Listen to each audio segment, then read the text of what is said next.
Welcome to my vlog. Today, pag-uusapan natin yung simpleng paraan kung paano magparami ng manok kahit isa lang ito or dalawa lang sila, ang isang inahin at syempre isang roaster. Yung syempre, anong tawag dito? Yung lalaki. Okay?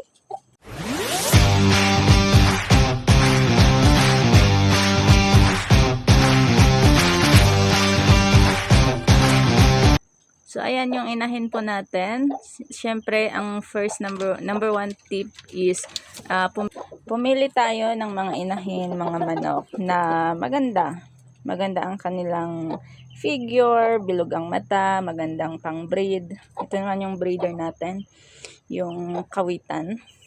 And, ayan, simple lang gawin natin. Siyempre, alagaan natin. Mga ipapakain natin is pwede yung mga leftovers po natin. And syempre, pwede rin mais. Pwede mong maparami yung manok kahit na walang feeds or something like that. Mais lang, saka mga leftover like rice, ganon, na pwedeng kainin ng manok. Pwede mong maparami. So, here are my tips. Let me show you my mga results. Yun guys, ang pag-aalaga ng manok ay napakadali lang pala, no? Pakainin lang at alagaan ng mabuti, bigyan ng magandang tulugan. So nilagay ko na to para yan yung baby chicken na nakita nyo kanina. May patungan naman sila para pala talaga silang nakita bird. ko sa inyo na inahin. No? So nag-anak po siya ng 8. Ayan. And of course, dito naman, makikita nyo, ito yung mga hybrid natin, mga chickens.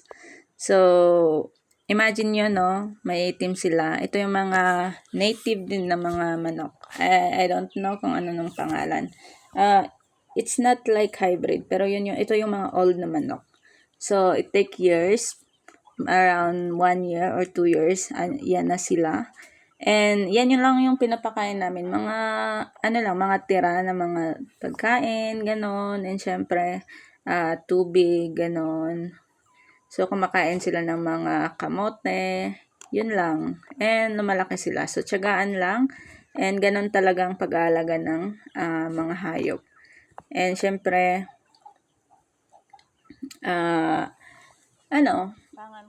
alagaan talaga sila para dumami. No? Kaya pag may mga bakuran ka naman, pwede kang mag-alaga dyan. Kahit na free range lang ito, pakainin mo lang ng pakainin. And kusang dadami yan, basta may inahin ka at may breeder ka. So, ayun. Hindi mo na kailangan ng mahal na puhunan para makapag-alaga ka ng manok. Kahit sa bakuran lang makapag-alaga ka, mapapadami mo yung mga yan. And guys, kapag yung mga breed ng manok ito ay merong mga crossbreed like native, tapos hulo or mga Texas. So, expect pala na naglalaban-laban ang mga yan kahit sisiw pa lang sila. So, sa experience namin is, nagsasabong sila or tutukaan sila hanggang sa dugo-dugo na yung kanilang mga mukha. So, kailangan bantayan and syempre maging responsible po tayo sa kanilang mga kulungan. Kasi nga, ayun, may mga par-shock silang mga hulo yung breeder. Kahit pala native yan, naglalaban-laban pa din sila. Unlike sa mga alaga natin, mga native na pure, hindi sila naglalaban-laban. Ayan, so nakikita nyo sa picture yung kawawang mga sisiw ko. Pero love na love ko yung mga yan. Ayan, so alagaan lang ng mabuti. Kasi makakapag-recover naman po sila kahit na ganito. Nakapag-recover naman po. Ayan.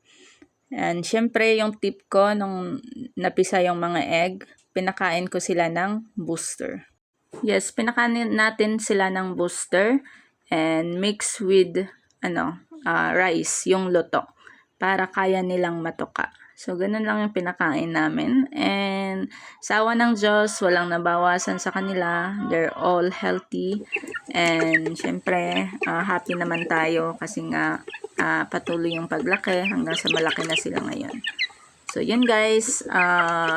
Thank you for watching. And if you like this video, feel free to like, comment, and share.